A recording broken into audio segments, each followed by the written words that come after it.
What if the power of a pharaoh's throne was protected not only by armies, but also by rituals connected to sex? For thousands of years, the ancient Egyptians built a world where gods could be born through acts that, today, we would consider deeply private. The pharaoh was believed to embody divine power, so fertility, royal bloodlines, and the ability to create life carried meanings far beyond the human body. But what was actually true? Did pharaohs really perform sexual rituals in public along the Nile? And why did royal families marry their closest relatives? The answers lie hidden in some of ancient Egypt's strangest stories. To understand why sexuality could appear in ancient Egyptian religion, we have to travel back to the beginning of creation itself. Before the world existed, Egyptian priests imagined none, a vast, dark expanse of primordial water. There was no earth, no sky, no humanity. Then Atum emerged, alone, upon the first mound of creation. But Atum had a problem. There was no partner from whom new life could begin. According to one Egyptian creation tradition, Atum generated the first divine beings through his own sexual power. He produced Shu, the god of air, and Tefnut, the goddess of moisture. Some versions describe this act explicitly as masturbation, while others use more symbolic language, such as spitting or sneezing. The important point is not the shock value. For the Egyptians, this was a metaphor for creation itself. Sexual energy represented the force capable of transforming emptiness into life. And that idea would echo throughout Egyptian religion. Fertility was not merely biological, it was cosmic. The annual flooding of the Nile, the growth of crops, human reproduction, and the renewal of the gods could all be understood through the same fundamental idea. Life must continually be regenerated. For the pharaoh, this connection between fertility and divine order would become especially powerful. Now comes one of the strangest stories ever attached to the pharaohs. According to a popular modern claim, the king supposedly stood before crowds along the Nile and performed a sexual ritual into the river, symbolically transferring his fertility into the water so the annual flood would arrive. It sounds perfectly suited to a sensational documentary. But there is a problem. There is no solid ancient Egyptian evidence proving that pharaohs regularly performed such a public act. The story appears to have been popularized much later and then repeated across books, websites, and social media until speculation began to sound like historical fact. The real ritual tradition surrounding fertility was more complex. Consider the god Min, an ancient deity associated with male fertility, regeneration, and agricultural abundance. Min was commonly depicted with an erect phallus, making his connection with reproductive power unmistakable. During festivals dedicated to Min, the king participated in ceremonies celebrating fertility and agricultural renewal.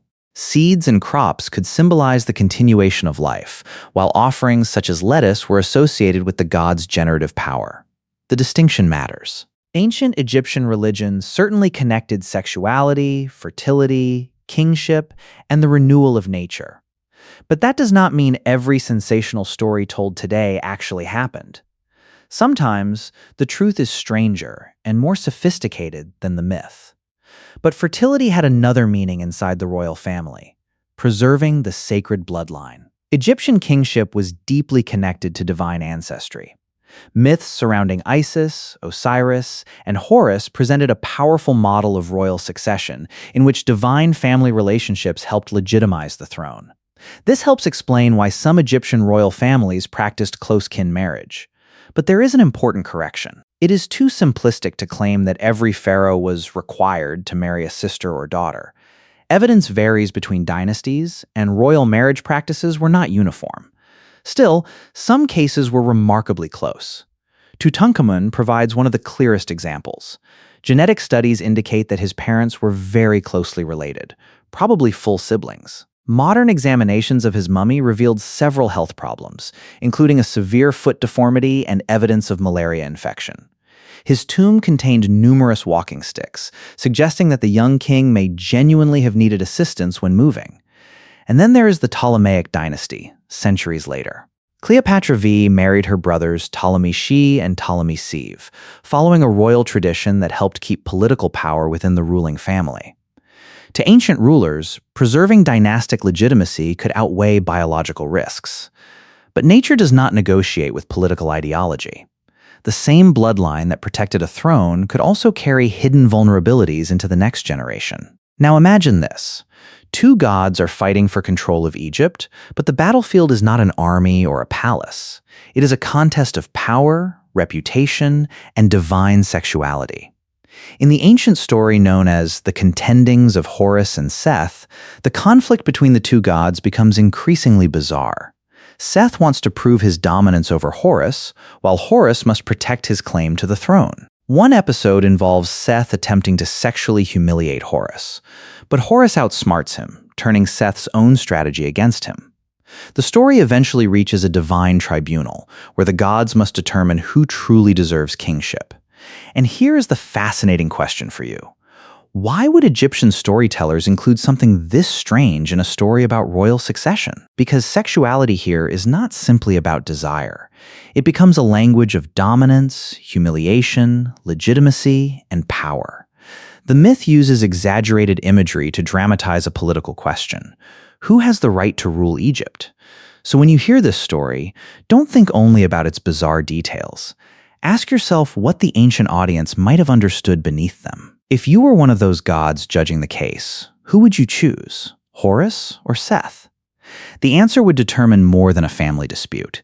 It would determine who represented rightful order. The story of Horus and Seth reveals something deeper about ancient Egyptian thinking.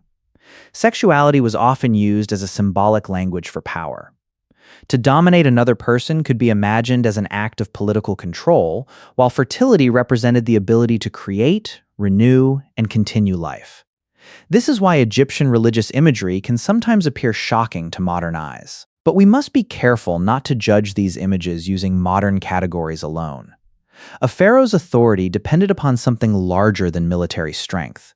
He was expected to maintain ma'at, the principle of cosmic balance, justice, stability, and order. Every sunrise, every harvest, and every renewal of life belonged to this larger cycle. And this brings us to an important question. Were ancient Egyptians really obsessed with sex? Probably not in the simplistic way modern internet stories suggest. They were fascinated by fertility because fertility was everywhere around them. The Nile flooded, seeds disappeared beneath the soil, plants returned, animals reproduced, children were born, the sun disappeared each evening and returned the next morning. Life constantly vanished and returned.